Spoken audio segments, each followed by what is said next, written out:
In past videos, I've been very critical of the government's role in bailing out financial firms and these other operations.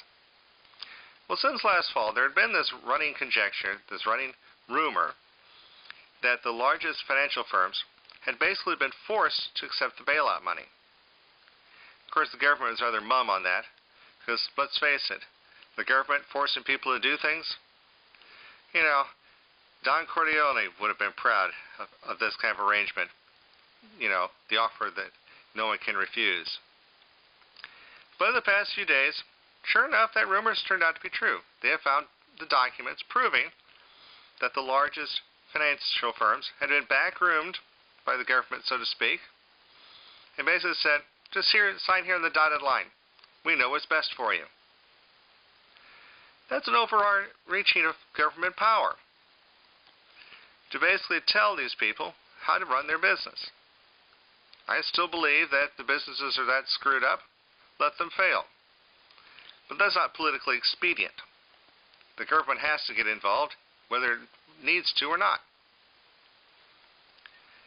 Even now, in fact, even the past couple of weeks, some of those places that were forced into or accepted the bailout money, of course, there were strings attached, specifically in terms of executive compensation and other aspects of how they do their business.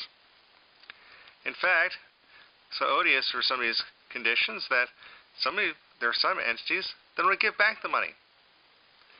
The idea of, if you take the government's money, you got to play by their rules.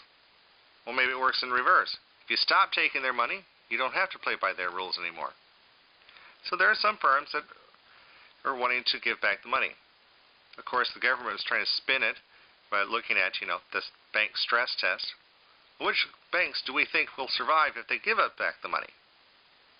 Again, that's just a marketing ploy.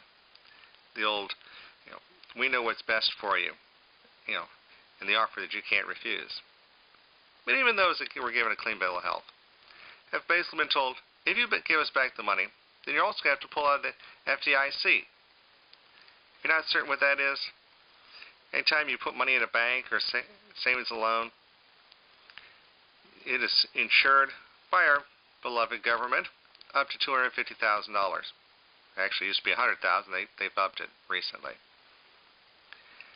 Can you imagine the average consumer being told, yeah, you can put the money in the bank, but it's at your own risk? Okay, we can accept that. But is the average consumer going to go for that deal? Is it basically arm twisting again these banks into playing by the government's rules by saying, if you pull out the FDIC, that gives us a reason to blackball you and to basically turn public opinion against you, and that your bank is not protected by us.